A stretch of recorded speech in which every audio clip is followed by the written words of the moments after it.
In the heart of Umuna village, there lived a man whose name sat on every lip like honey.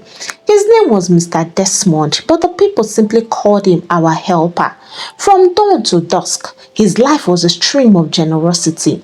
He paid school fees for children whose fathers had long disappeared. He cleared hospital bills for mothers who had already lost hope. He distributed food during every festival, and if you were ever sent out of your house for rent, all you needed was one knock on his gate. By evening, your landlord would be begging you to come back. It was as though his wealth had no bottom. He gave and gave, and still his pockets never dried. The people marveled. This is not a man, they would say. This is the God of our time. Children would dance whenever his convert passed. Old women sang his name into their evening prayers, while men raised their glasses in his honor in drinking joints. It was almost a crime to speak against him. Anyone who dared to question his generosity was branded jealous, bitter, or ungrateful. No one carried the weight of honor like Mr. Desmond. His mansion stood at the center of the village. People came and went like ants around sugar, and every time they left, their faces were bright with laughter and their hands heavy with gifts. To the people, he was no longer a man, he was a Messiah. Yet, as the years went by, a strange pattern began to show. The boy whose school fees he paid, bright as morning sun, suddenly dropped out of school and started roaming the streets. The woman whose rent he cleared became barren in the prime of her childbearing years. A young man whose business he supported mysteriously lost everything and ended up begging at the same compound where Mr. Desmond first helped him. But the village did not see these things. They only saw his hand stretched out in plenty. If anyone dared to question it, the crowd silenced them quickly. Shut up! You are jealous. Do you want the man to stop helping us? Which other person in this village has done what he has done? So the praises continued, the worship grew louder, and the man in the White House smiled. Yet, behind that smile was a darkness deeper than the village could ever imagine. For every coin he gave, something greater was taken, and for every rent he paid, a destiny was changed. His hand was not the hand of blessing. His hand was a net, and with every note of money he released, he was pulling souls, destinies, and futures into his hidden treasury, an invisible vault where people's glory was chained and locked away. And so, while the village shouted Messiah and clapped for him, heaven wept. One day in the village central market, Mama Kechi bent over a basket of tilapia and muttered under her breath to her friends who were also her neighbors. Something is not right about that Desmond. Mama Uju looked around quickly, pressing a finger to her lips. Shh! Don't say it too loud. Do you want trouble? If anybody hears you, they will say you are jealous of his blessings. But Mama Kechi was not done. She leaned closer, her voice dropping to a whisper.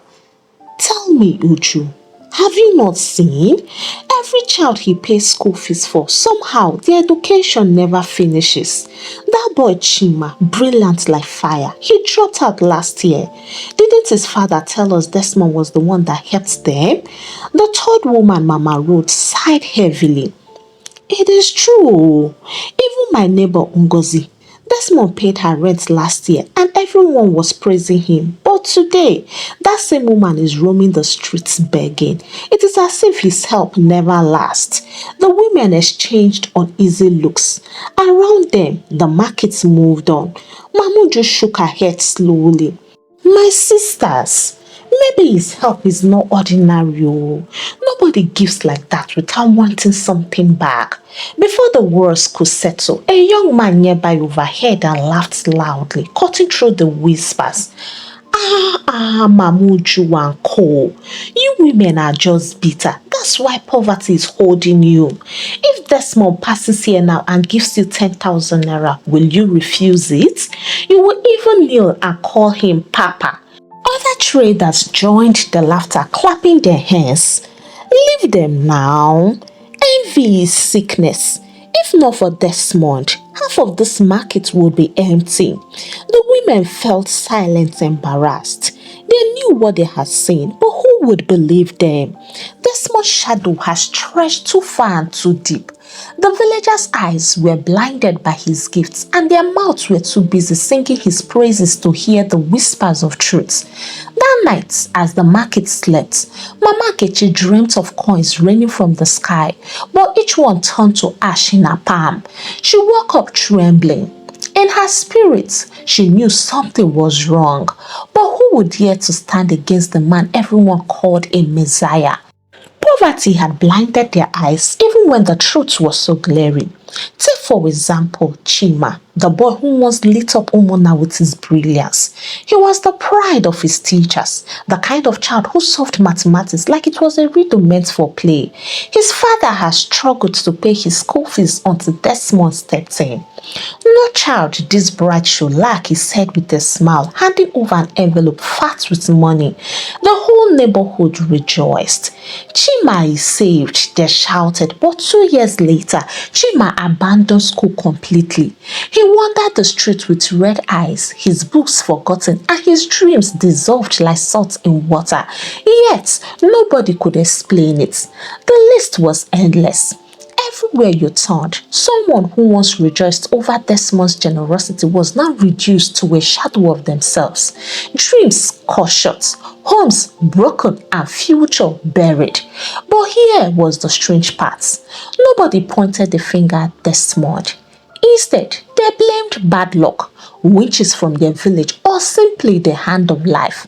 To the people, Desmond remained spotless. In fact, the more lives crumbled around him, the more they praised him for trying to help. Only those who looked closely could see the pattern. One day, Mr. Desmond saw a young man who stood out from the rest of the villagers, not because of wealth or status, but because of a quiet strength he could not explain. His name was Michael. He was the kind of young man whose presence carried light. He had grown up in hardship, raised by a widowed mother who sold groceries in the markets. Yet, there was something uncommon about him. Teachers often said, "This boy is different." Strangers would sometimes stop him on the way and say, "Your eyes shine with a future bigger than this village." Desmond saw all of this with his spiritual lenses, and so he summoned him to his place one afternoon. "Michael," he said warmly, his voice like oil on dry wood, "I have heard of you. Brilliant, hardworking and respectful. A boy like you should not suffer. Here, take this." He held out a thick brown envelope. The crowd that stood by clapped their hands in excitement. "Michael, collect it. Your life has changed." But Michael did not move. He looked at the envelope, then at Desmond, and then slowly he shook his head. "Sir," he said quietly, "thank you, but I cannot take this." A silence swept through the compound. It was as if the wind itself had stopped blowing. Nobody ever refused Desmond. It was unheard of. The people gasped. "Michael, are you mad? This is free money. Don't insult our helper. Do you want poverty to finish you and your mother?" Desmond's smile remained, but something in his eyes darkened. He leaned closer, still holding the envelope. "Why?" he asked, his voice laced with quiet steel. "Why would you reject my gifts?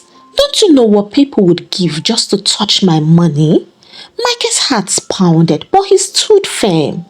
"Sir, I appreciate your kindness, but something in me says no. I can't take it, sir." For the first time, Desmond's face twitched. The smile wavered. Then he returned.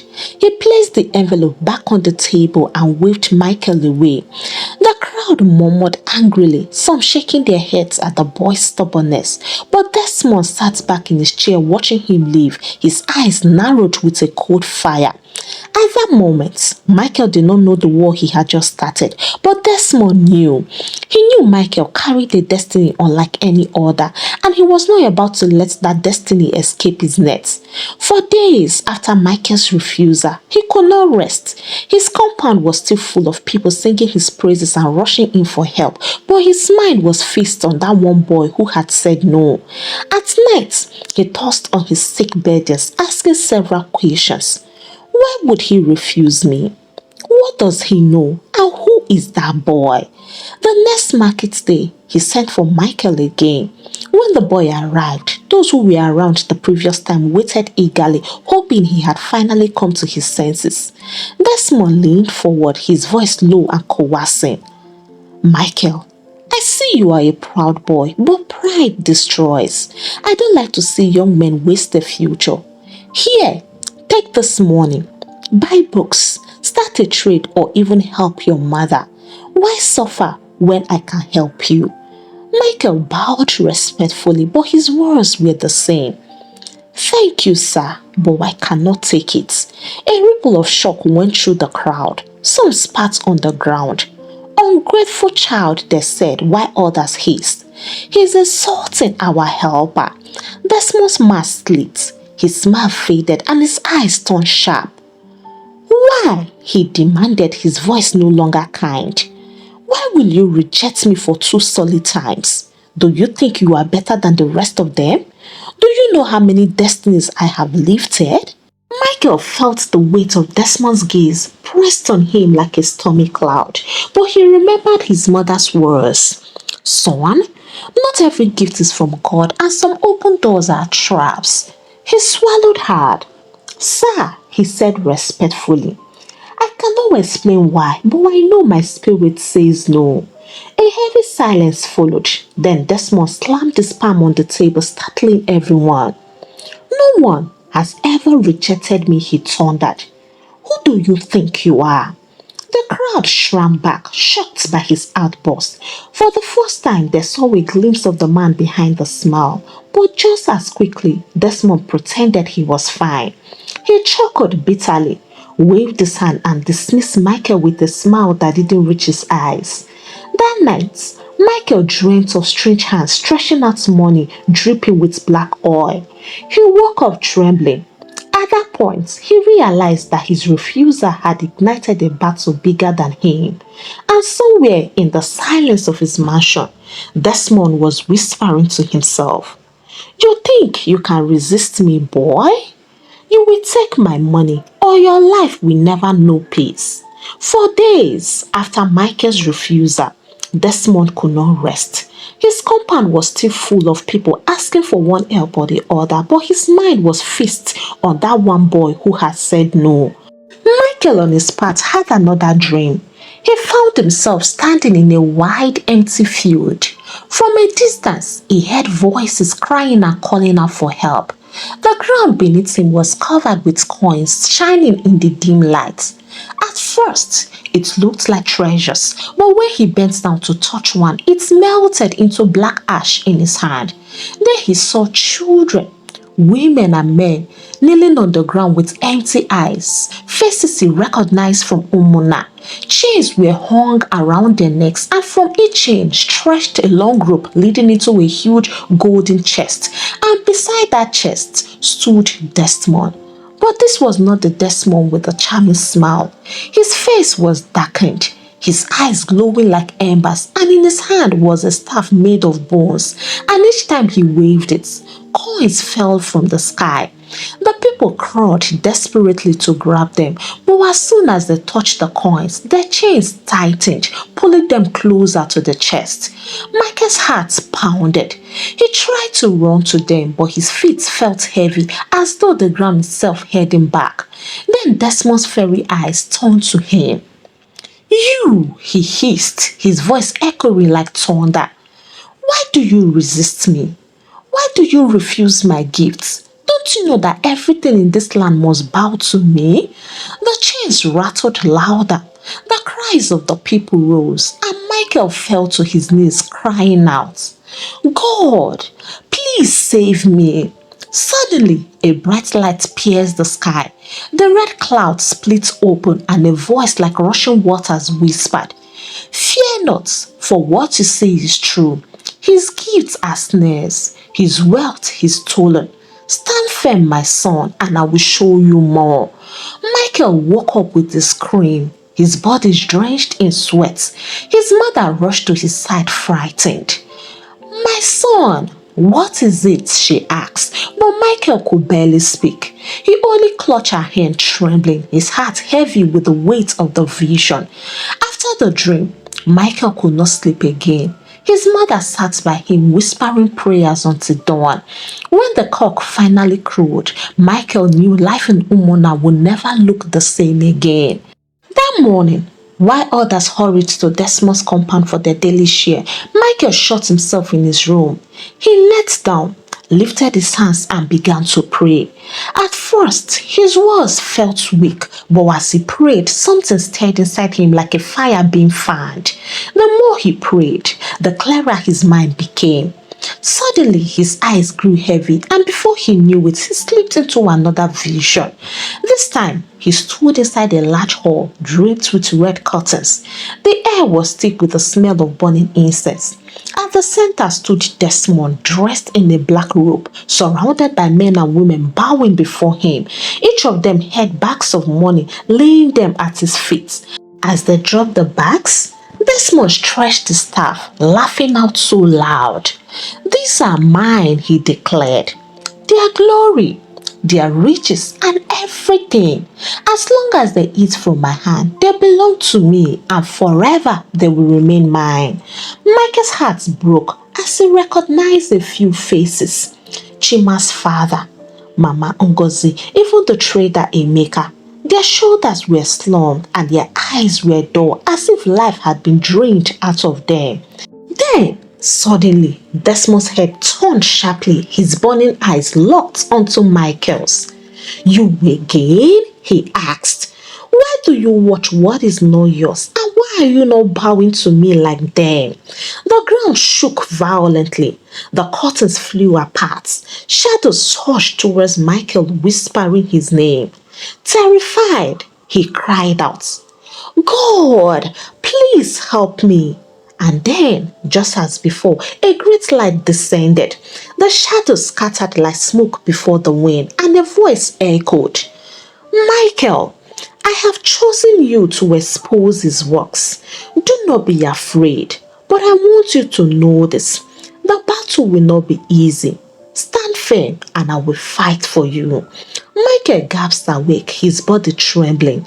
His mother was beside him this time praying. She looked at him closely as though she already knew. "My son," she whispered, "the Lord is showing you things hidden. Don't stop praying. The village is blind, but you must not close your eyes like them." The next day, which was on Sunday, the central church overflowed with people, and on that particular morning, the air buzzed louder than usual. Desmond had arrived. Whenever he entered the church, the service stopped. The ushers rushed to clear a special seat for him at the front. The priest's voice grew warmer, and people's eyes shone with admiration. As usual, he came with fat envelopes for God's work. But that morning, as he settled into his seat, something shifted. The choir sang, the priest preached, but the atmosphere felt heavy like a storm waiting to break. Michael sat near the back, his Bible on his lap, and his eyes fixed on Desmond. The dreams, the visions, and the voices, they're all born inside him. He could feel a fire rising in him, refusing to be silent. At offering time, Desmond rose majestically. The crowd clapped wildly as he walked to the altar. With a smile, he dropped a thick envelope into the basket. Someone shouted, "Our Messiah!" But as the envelope touched the basket, Michael heard it, the clicking of chains and the cries of souls. His body shook. He could no longer hold it in. He stood, his voice ringing louder than he thought possible. "Not every gift is from God," he warned. The church froze, heads turned, and murmurs filled the air. Desmond's hand, still lifted in the air, stiffened. His eyes narrowed, burning holes into Michael. "What did you just say, young man?" the priest asked. Michael stepped forward, trembling yet bold. "This man's money is not a blessing, it is a snare. With every coin he gives, destinies are changed. Can't you see? Look at the lives he has touched. Are they not empty and are they not broken?" Gasps filled the hall. The priest shifted uneasily. "Young man, be careful." But Michael's voice only grew stronger. "You call him Messiah, but heaven calls him a thief. You see his gifts, but you do not see the chains attached." The silence that followed was suffocating. Desmond's smile vanished. He turned fully to Michael, his eyes glowing with a rage barely hidden. For a split second, the entire church saw something they had never seen before. A shadow flickered across his face, something not human. People screamed, but Desmond quickly covered it with a laugh, clapping his hands. "This boy is confused. Look at him, he's looking so hungry. I don't blame him. Jealousy has blinded him. Who among you have I not hurt? Tell me." And now the small boy dares insults me in God's house? The crowd murmured in confusion. Some shouted, "Michael, keep quiet." But Michael stood firm. He raised his Bible high. "Sir, your time of hiding is over. The Lord will expose you. You cannot steal people's glory forever." Desmond's eyes blazed. For the first time in years, he had been publicly challenged, and by a small boy. He locked his eyes on Michael's. He was no longer pretending. His smile was gone. His face was tipped like carved stone. Slowly, he stepped forward. "You dare insult me before these people?" he asked. His voice was low but vibrating like a drum beat. Michael swallowed hard, gripping his Bible tighter. His knees shook, but his spirit refused to bow. "It is not an insult, sir," he said firmly. "It is the truth." Then it happened. Desmond stretched his hand towards Michael. His palm opened wide, and though nobody else could see it, Michael felt it, a force rushing at him like a wave, trying to silence him and to crush his spirit. He staggered backward, nearly falling. Gasps filled the air, but before he hit the ground, Michael raised his Bible and shouted, "The Lord rebuke you." Instantly, the same invisible force cracked like glass. A loud sound like chains snapping echoed in the hall, and for a split second, everyone saw dark shadows around Desmond stretching like snakes and then vanishing. The congregation screamed. Some ran towards the door. Others fell on their knees crying, "Jesus, save us." Desmond stumbled but quickly straightened, covering his fury with a laugh that sounded more like a growl. "This is foolishness," he thundered. "Lies and tricks of a hungry boy." But the damage was done. The people had seen enough to know something wasn't ordinary about their Messiah. The seed of doubt had been planted. Michael, though trembling, stood taller, and his voice rang out over the chaos. "Umuna, open your eyes. His gifts are chains, and his words is blood." The priest, sweating profusely, banged his pulpit in panic. "Order! I said order in God's house," but even his voice shook. Desmond turned and walked out with his bodyguards, but as he left, he hissed under his breath, only loud enough for Michael to hear. "You have declared war, boy, and I will not lose."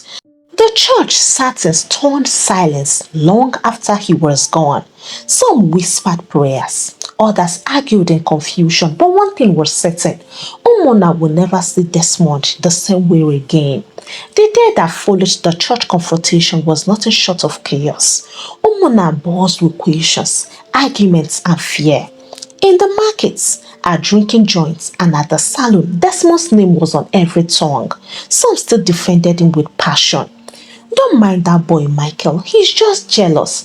How can the man who had helped us all be evil?" Never. But others could not forget what they had seen. The flicker of shadows, the strange wind, and the chain snapping. Then, things began to unravel. One night, a young girl from Desmond's compound ran to the village square, Her clothes were torn and her eyes wide with terror. She shouted that she had seen Desmond in the secret chamber, kneeling before a pot of fire, chanting names of people no Mona. She claimed that each name he called caused a face to appear in the flames, and after the chants, their faces dimmed like lamps losing light. At first, people dismissed her as mad, but within days, more confessions followed. A former driver of Desmond appeared at the same village square, trembling as he spoke. I carried him many nights, not to the city and not to any office, but to the river at midnight. He would stand there speaking to the waters, and when he returned, his bags were always heavier than when we left. The final blow came during a heavy rainfall.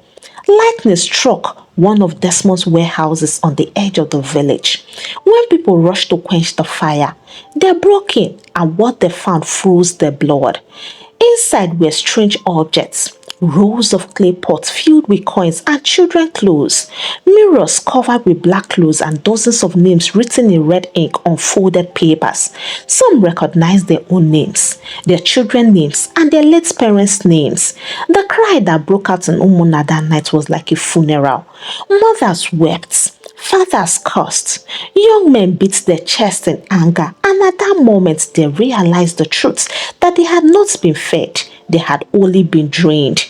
The helper they worshipped had been feeding on their glory all along. They immediately nicknamed him the Thief of Destinies, and in his mansion, Desmond raged. He smashed glasses, he overturned tables, and shouted at his servants.